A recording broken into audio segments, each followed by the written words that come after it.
From Western Massachusetts, this is Africana Studies Today.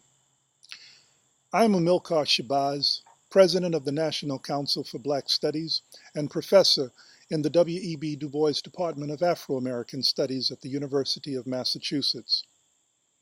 It is our duty and my honor to extend from deep in our hearts solidarity with the people of Venezuela, especially the Afro-descendant community.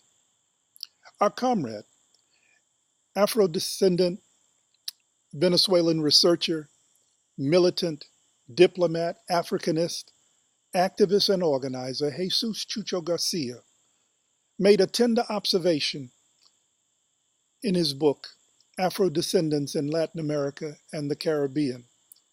Let me quote from it now.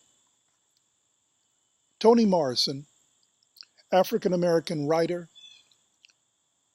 Literature Nobel laureate in 1993, writes about issues like slavery and racism and gave a voice to those who didn't have one in that oppressive society.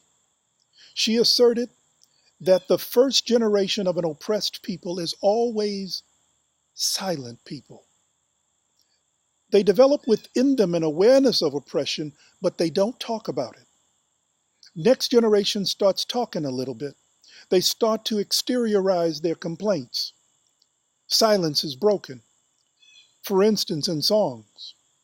In the case of African Americans, there were lots of people writing books about their history, but the historical reality was not present in novels. That is a challenge that fascinated Toni Morrison, the feeling of being able to do so. Morrison published a novel in 2009, A Blessing. In this book, she shows that racism is still up and running today. It demonstrates its efficiency as an instrument to perpetuate divisions against what should be a real democracy. Toni Morrison, an Afro-descendant, a Nobel laureate, managed to elevate with dignity not only the voice of women, but also men, those oppressed and punished by power. Today, the people of Venezuela are oppressed and punished by power.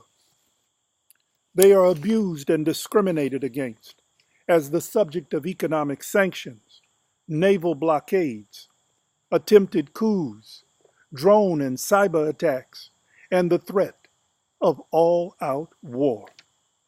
We listen for the discourse of the masses of the Venezuelan people and look for an end to the oppression being levied notably by the U.S. government of Donald J. Trump.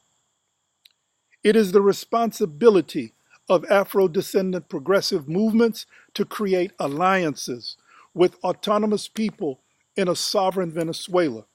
This way, we move ourselves away from dependency on the state in the form of the Trump administration and whatever is coming after its demise, soon and very soon. We ourselves have and are abused by petropower. The petropower of the Koch brothers, Big Oil, the Bushes, the likes of former U.S. Secretary of State Rex Tillerson. We know their worldview, and we know that no petro-clientelism is going to help Venezuela.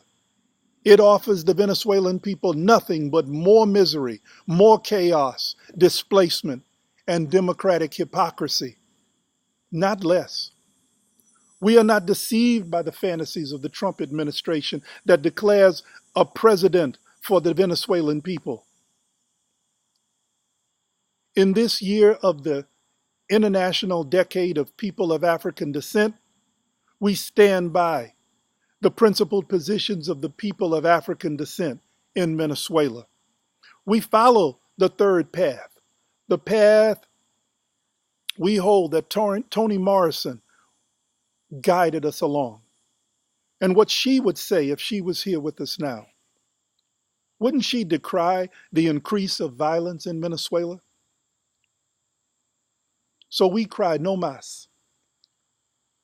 More violence is too much to bear in these streets, the schools, and our churches. We stand in solidarity with the people of Venezuela, and we pray for an end of the oppression that's going on there. Asante Sana.